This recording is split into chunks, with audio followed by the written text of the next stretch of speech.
大家好，我是小高姐。今天我们来烤鸡翅，这个鸡翅烤出来非常的香，而且下面这个土豆呢吸足了汤汁，特别的美味。来看一下做法。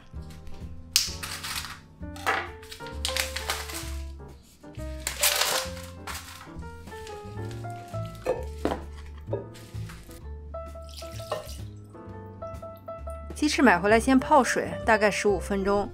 这样子那个血水比较容易清理干净，然后控干水分。你不需要用纸来擦它，但是呢，你尽量把水分控得干一些。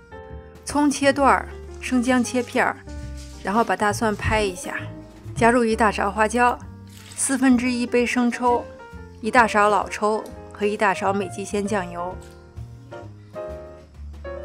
搅拌均匀。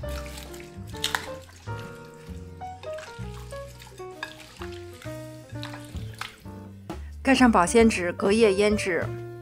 这个鸡翅一定要腌到，其实不光是入味的问题，第二个是这个盐呢，可以使这个鸡肉在烤出来之后呢，更加的软嫩，更加的多汁。这个跟你腌1个小时或者半个小时的效果是完全不一样的。第二天，这个鸡肉已经完全入味了，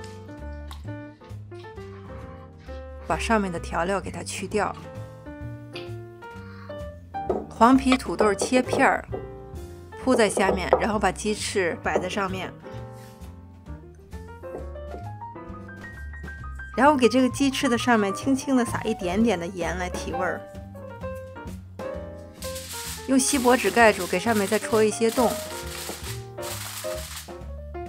放到预热好的烤箱425度华氏度或者是220度摄氏度，先烤20分钟。 20分钟之后呢，去掉锡箔纸，继续烤10到15分钟，最后用烤箱烤制的功能给它烤3分钟。来，我们看一下这个鸡翅啊，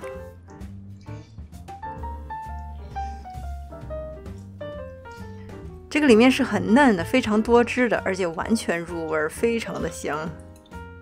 再看一下这个土豆。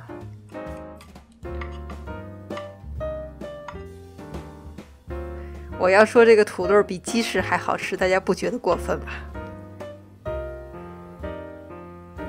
剩下的鸡翅可以放到小塑料袋里头，把空气挤出去，封口，然后压平。吃的时候呢，不需要解冻，可以直接来做。我是小高姐，谢谢大家收看，我们下期再见。